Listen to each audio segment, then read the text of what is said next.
Well, welcome to the latest edition of Ed Talks, a podcast talking to interesting people from within the property industry.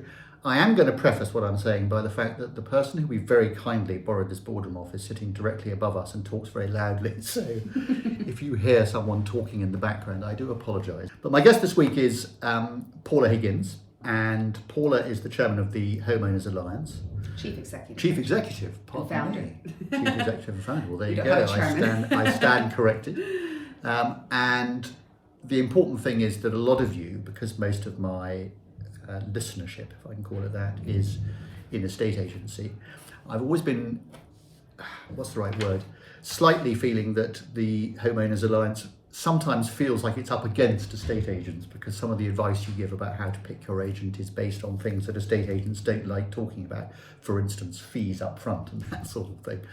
So I'm very interested to talk to Paula about a lot of that. It happens to be 10 years since she founded the Homeowners Alliance, so congratulations to you for that. Thank you. And also, what I don't think a lot of people know is that Paula started she started as a civil servant. So first of all, hello. Why don't you explain a little bit about what the Homeowners Alliance is and how you started? Excellent. Well, thank you for inviting me to be here.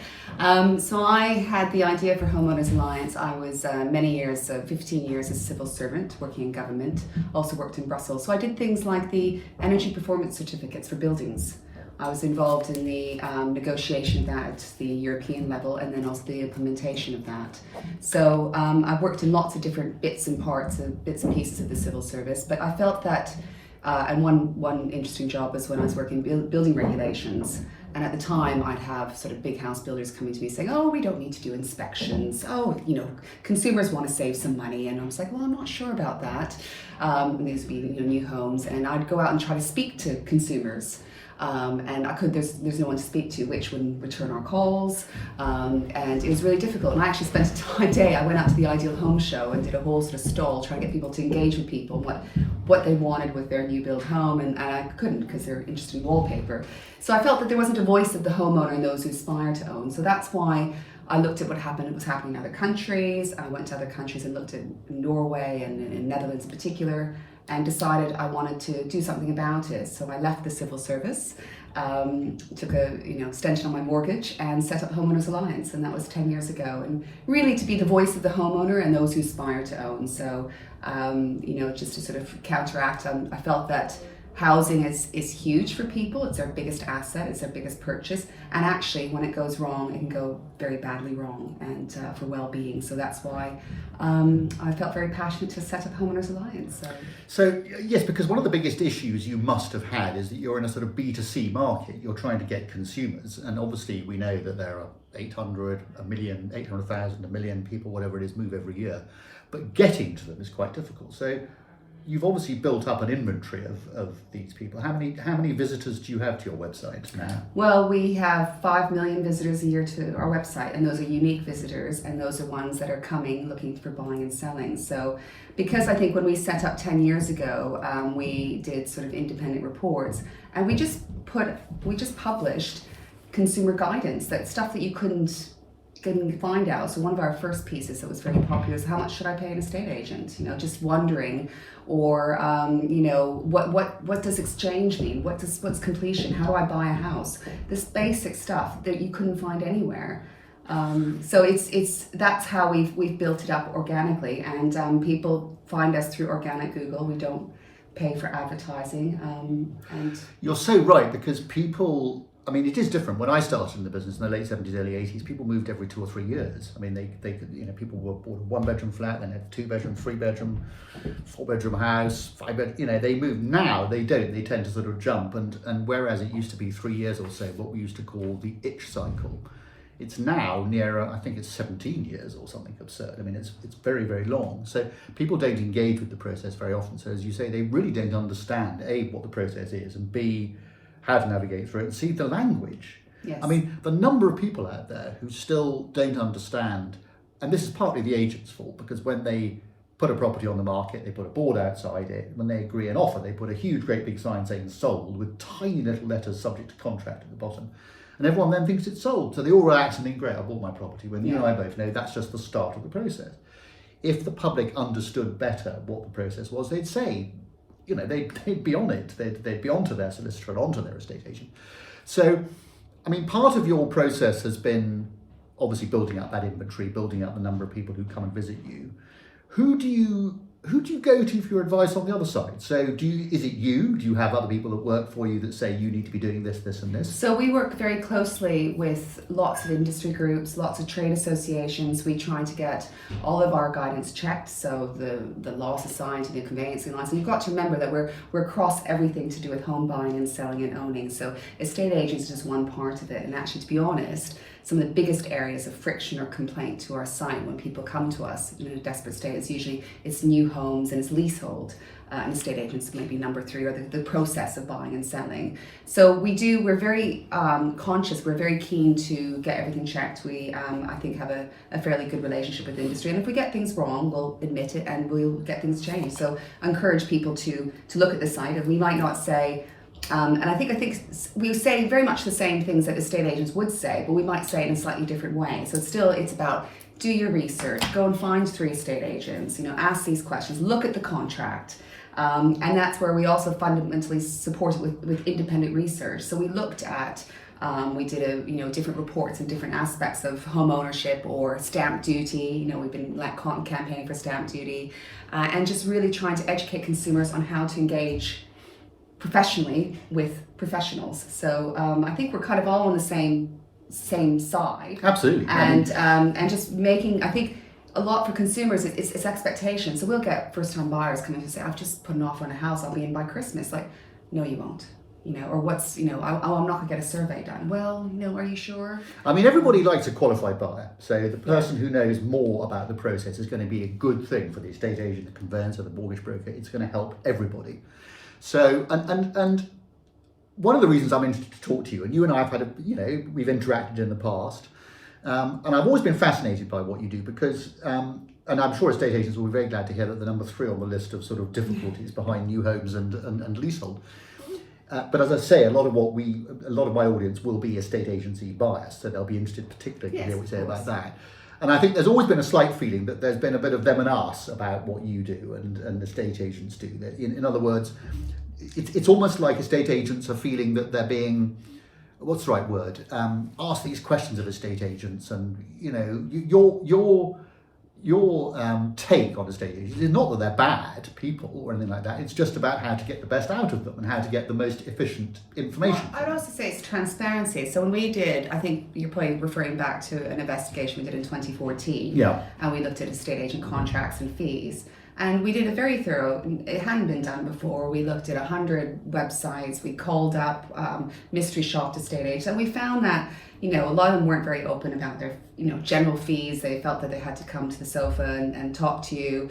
Some of the contracts are some, really dodgy things like non-refundable, 20-week contracts, tie-in periods, very long liability periods. But we also found that actually there was a really amazing cohort of it, and they were generally the more independent agents who were brilliant, absolutely brilliant, and were there and confident and very open about it and transparent. And that's the sort of stuff that we're trying to get across to the estate agent world, but also to the consumer world, that you get what you pay for, and but you can negotiate. You don't just get given what's on the plate. You should be reading that contract and questioning things, because that is a legal document. And do you think much of that's changed since 2014? I think it has. So I've read hundreds of estate agent contracts because we used to help people specifically on that. And I sit on the consumer group for the TPO and other consumer groups, and I think it has. I mean, back then, the contracts themselves, a lot of them didn't talk about that. So that's something that legally you're supposed to have, quote fees inclusive of that. And at the time, it wasn't, or it's very, very in the detail of it. Especially the onlines were quite bad at that initially, if you remember that. And also things like the dual commission, for instance. That was another thing, is that, if people weren't happy with their estate agent, they moved to another one, and they weren't really made aware. Now the TPO guidance has been updated, and it's much more aware on all sides that actually, if they are going to move estate agents, that they've got to be aware of this dual commission liability, and I think that people shouldn't have to pay twice for to sell their home once. So I think things have changed. I think it has become more professional. The contracts are clearer, and maybe less hidden charges. Okay, But well there's still a way to go. that's okay. Yeah, but that's good progress. And I mean, as we've discussed before, it's so difficult to find anywhere that gives you sensible, cogent advice on selling your home. It's just really difficult to find anywhere. So I think you've grown to occupy that space for consumers, and I think it's. And I should say we have tools like and we really like comparison, and so we have something called our Find an Estate Agent tool. We can go in and it's just land registry data, and you can see the performance of the estate agents based on land registry data. And we use it, we say this is just a good indication, maybe help you choose your top 3 agents you want to speak to. But that's sort of the advice that we give is just don't talk to the first person that comes through the door, and just be a smart shopper. Yes, I mean, because I often get asked who. People come to me and say, I'm thinking of selling, who should I talk to? Which estate agent should I talk to? And my advice in the past has always been to go to one corporate, one local independent, and someone in between. Yeah. And talk to at least 3. And I think for anybody listening to this who is not an estate agent wondering what to do, would your advice differ particularly from that? I mean, you probably say go to our website and have a look, but no, I would say exactly that. You say go to 3, get 3 valuations. Be a bit wary if they're they definitely have to come to the sofa and talk to you about it. And also don't give them the price of what the other estate agent said, and don't go for the highest. If they say we think your house is worth this, don't be greedy about it. We know that the ideal length of time to sell, some of our research is 14 days to get the best asking price. So, you don't want to go too high, you don't want to go too low. So, and we say very much do your research, look at land registry. So all these things, which I think probably estate agents will probably tell their own family members when they're looking to buy or sell. Yeah, and I think they should do. I mean, do you get involved at all in the tangled web that is lettings? No. No, I think that's fine. That's yes, fine. I think it's we made a conscious decision early on that we're very much, but what we do believe in strongly is that we don't want to be a club of homeowners. So we've gotten onto the property, that's it, we're done. And these poor younger people and aspiring homeowners. So we're very concerned about things like affordability, availability of mortgages, and that is sort of socially unjust, really, that people who have professional jobs, but if they don't have the bank of mum and dad, they can't get onto the property ladder. As soon as you get onto it, at least previously, your rents would be less, your mortgages would be less, and you've got an asset. So we do quite a lot of work on that, and we do like an annual homeowner survey looking at affordability, and we campaign for stamp duty for no stamp duty first time buyers and no stamp duty for people who are buying homes to live in. Yeah.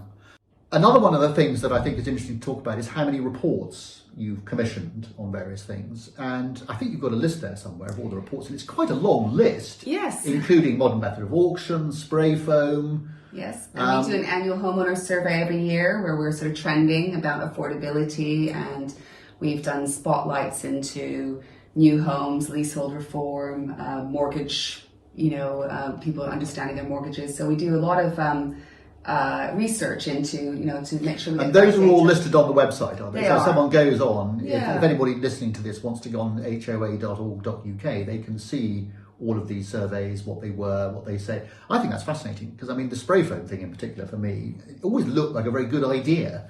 And I'm sure we've all read the horror stories of people having to, mortgage companies saying, we're not going to give you a mortgage unless you remove it all so we can see whether there's any rot. Yes, and it's ridiculous because actually government is funding installers, so they've actually building for life programs, so they're actually supporting that. It's on their list of VAT-free measures. So government supporting it. Consumers are thinking, yes, this is a good thing to do, and we've got sort of vulnerable people who are being door knocked from aggressive sales. So it's stuff like that we really, really try to highlight, and we did a little investigation. We've told government about it. Hopefully get a bit further in the wider media to warn people. Well, that's precisely the sort of thing that I think is really is good work that you're doing. Frankly, the government more often than not does these things with the best of intentions. And of course, insulating your roof sounds like a really good idea. And when the government was pitched this, they thought, that's a no-brainer, we'll help from that. But then they didn't realise what the consequences were. Yeah, I think it's it's different parts of government, so that's the difficulty. So it might be good for the energy efficiency costs or energy efficiency, but then actually there's wider concerns, and whether government properly consults industry like the surveyors and people who have concerns about spray foam insulation, I'm not sure that's Well, I think the government needs to get themselves together to a large extent. But anyway, that hopefully happens. I think the grown-ups are back in charge. We're talking here at the end of November in 2022, by the way. So if by the time you listen to this, things have changed, who knows? Oh dear.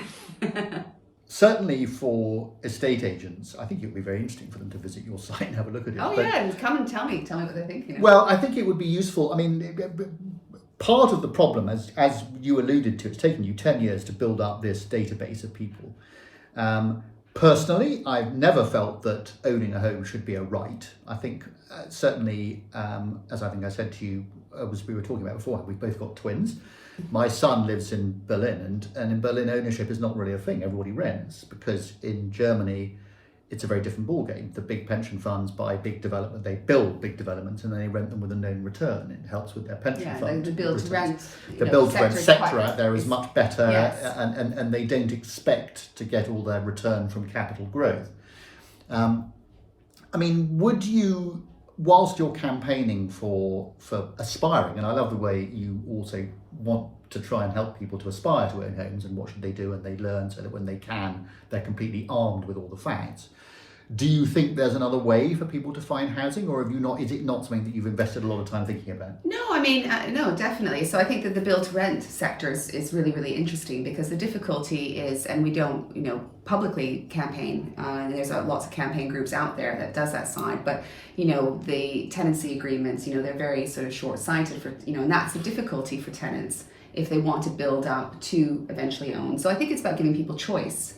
Maybe I'll set up another organization, Renters Own Alliance, but so there's nothing, but there's things like having longer term fixed mortgages. For instance, in Germany, that's what they have more like a standard 10 years or even longer than that, and that sort of stuff would help people who might think they want to own to get onto that that trajectory. But it's not for everyone, and I do think having a professionalized rental sector is the way to go. And I do think that here is that the fact that you can make more money off your house than you do in your job is not fair. Sure, but that's always putative though, isn't it? Because people don't really ever cash in that money. I mean, even though they can earn more because the value of their home is going up. It's not money they've got in their pocket. I have friends, who are, fairly professional, like a journalist and other than that actually their buy-to-let portfolios doing better than what they're actually taking home from their salary. So they are actually transacting with the properties. Yeah, so if they are, that's some of the buy-to-let. Yeah, and it's just,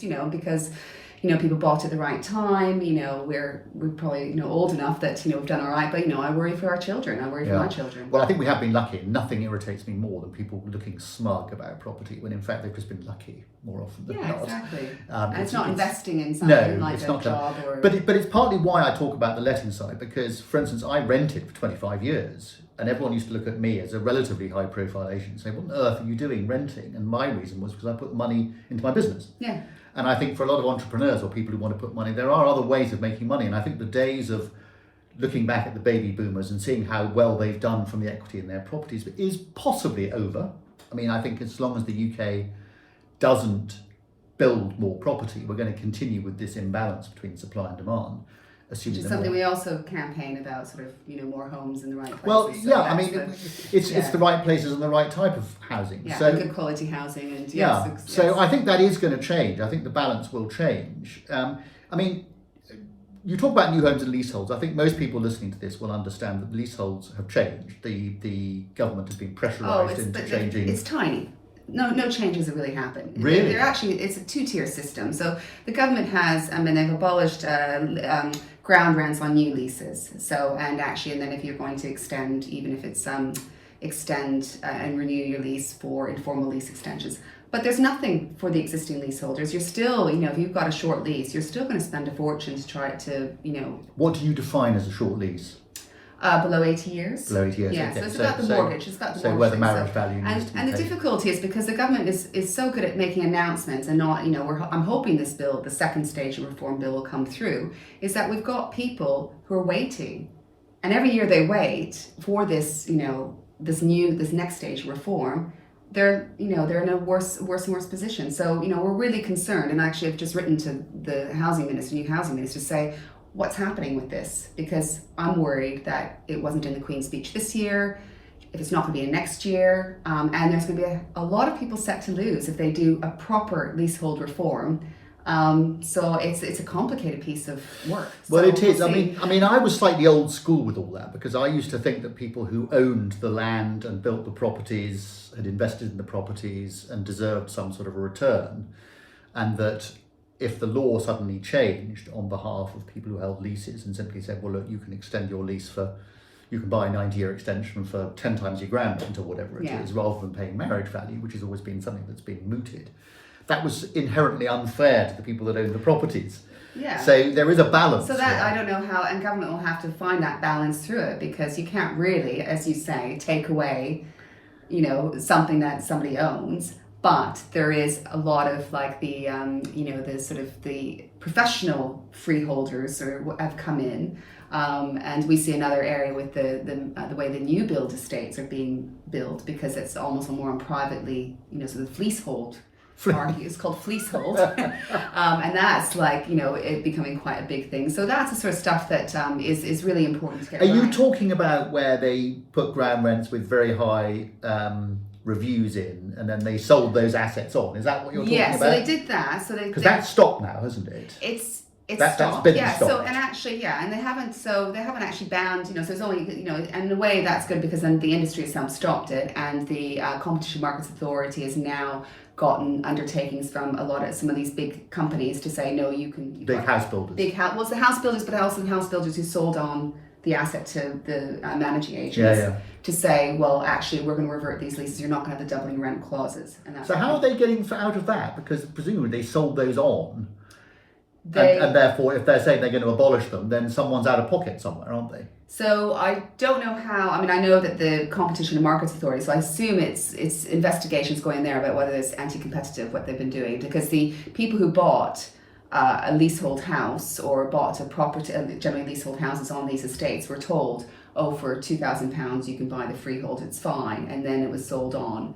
So I don't know the ins and outs of that. Yeah. But that's what it's gone into the. I mean, the difficulty for the government, of course, is that a lot of these landowners who have got these leases where inherently they may lose out if the law changes, Yes. are the same ones who are probably giving some money to the government or supporting them in some other way. So it's a See, real and I think dog's breakfast. Yeah, and the isn't it? next stage of leasehold reform is about existing leases. So this is the 4.1 or 4.7 million existing leaseholders. Yeah. And that is going to be really tricky. It's going to be really tricky to do. So. And if you had a magic wand you could wave about in terms of new homes, how would you change the way people, because a lot of it's around planning and green belt and brown field sites and all this sort of stuff. I mean, do you have any agenda that you would like to see happening for new build? It's tricky. I mean, we say we want more new builds, but I mean, fundamentally we've got some big house builders with an awful lot of clout, really. And I know I just look at what happens in other countries, like in Belgium and in Canada, where it's more of plots, and you can sell off the plot, and it's all service plot, and you find your own architect and build it that way. But it's a tricky, because the UK is, we're a very densely populated country, so we need more houses, and this is where the aspiring homeowners, they're very supportive, but where do we want them? Not in our backyard. So it's tricky, but I do think that we need to make sure the standards, we're building good quality homes, and unfortunately I think that some of the homes being built are the ones that make the most amount of money, as opposed to what's actually needed for the population. So maybe the aging population. So if people are looking to downsize extremely hard, if they want to move on, to find that next step. Bungalows are incredibly scarce, whether you like them or not. So it's that sort of, building properties that the market needs, as opposed to, or the people need. Well, and the environment needs. I mean, there's such an opportunity here for young people to say, we want somewhere that is, carbon neutral. And I know that sounds terribly woke, and an old fart like me talking like that probably doesn't make a lot of sense. But actually, if you're building housing, there's such an opportunity at the moment, and I think the government's missed a big trick in terms of borrowing huge amounts of money to build vast amounts of proper, environmentally friendly housing. I think they've missed an opportunity. But anyway, the opportunity probably is still there somewhere to build a lot of. I think they probably have to build it themselves almost, as opposed to relying on some of the. Well, I rather wish when all Yeah. these businesses were tottering in 2008-9, the government had an opportunity when they were bailing people out to say, well, actually, we'll take over your business, and we'll take over the infrastructure of your business, we'll take over your land bank, and we'll build the right sort of housing. But the trouble is my experience of watching the government try to do anything is that they just Yeah. make And a Help mess to of it. Buy, I mean, whether you like it or hate it or whatever, it did get people, inspire people to but they could have used that as a leverage as well to say, actually, Yeah. we want to build, these are the types of properties we want to build. But it's tricky. So maybe, where we were only building enough homes that we needed was after the war in the Home for Heroes sort of program, national house building programs. And when that all fell off, and we are reliant on some big house builders, and they're They want to make money. PLCs. They're, Yeah, but they're answerable they're shareholders. They're shareholders. Yeah. So it's a bit of a sticky place we're in. I think it is obvious from talking to you. It's fascinating, really, because you're luckily quite an analytical person. That's really important, I think, when people look at the Homeowners Alliance. So much of homeowning, or the aspiration to home own, people take from headlines. Prices up, prices down. Prices are up, we really want to own a property. And actually, that's not what it's all about. You need to be looking at buying a property with a really, I always simplify. I'm a broad brush kind of guy, not like you. I'm not a details person, but I've always said the same thing for people. If you want to buy a property, make sure you can live in it for 10 years and you can afford a mortgage rate that's at least 3% higher than the one you're being given. Yeah. And if you have those two things, you're probably going to be okay, because hence why no one moves from a 1 to a 2 to a 3 to a 4 bedroom. They go straight from the 1 to the 3 and from the 3 to the 5 if they can now, because they can't afford to keep moving because stamp duty and everything else and all the moving costs are so great. But if you had, I'm acutely aware that we're coming up to sort of 20, 25 minutes we've been talking, and I really don't want people to, this is normally listened to on people's commutes and things. So if you had a few bits of advice, or is there anything in particular that you want to say to an audience that's listening, bearing in mind that this is a B2B audience, you're probably talking to people on the business side rather than your consumers. And I'd love to see you doing more of that consumer stuff, because I think what you have is a tremendous message, and I think I'm sure you and your marketing department are trying to work out ways in which you can do that. But if you had a message you wanted to get out to people, what would you say to them? Well, I think, it's interesting because, looking at the headlines, looking at what journalists are saying, and that's what we really also try to sort of, communicate to journalists and things like that. So not to sort of, it's all crisis, everything's always dire. It's always either soaring or crashing. Yeah, and we do try that. But I think, give us a fair chance as well. Take a look at what we say. And actually, I always find, and I say this to other bits of industry, is that we're probably saying very similar things to what you'd be saying, or you saying to your children if they're looking to buy. But because it's coming from us and we're independent and we're a bit more we're covering lots of different areas in the eyes of the consumer, we might be a good source of advice for them. But engage with us, I'd say. And I think for estate agents is being professional, trustworthy, upfront, and it's not just about the fees. You might think it's about the fees, but actually, if you go in and really sell your service and the job you do, and this is where I found very much when we did our report, it was the independents we found were really impressive.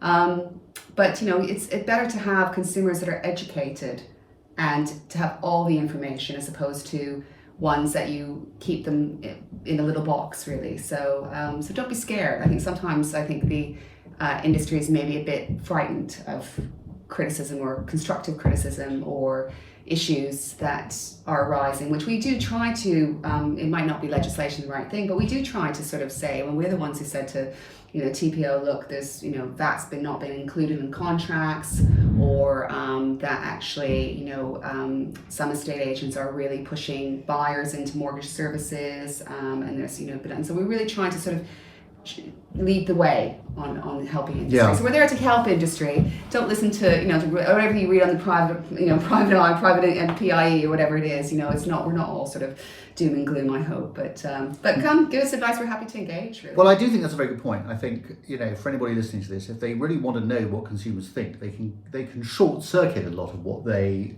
may be trying to find out by going to your website and reading some of the stuff. Yeah, and read some of the comments. Some of the comments we have at the some of our more popular guides. Yeah. It's really engage with them really as well. And it's hoa.org.uk. That's right. Yeah. So hopefully people will go there and have a look.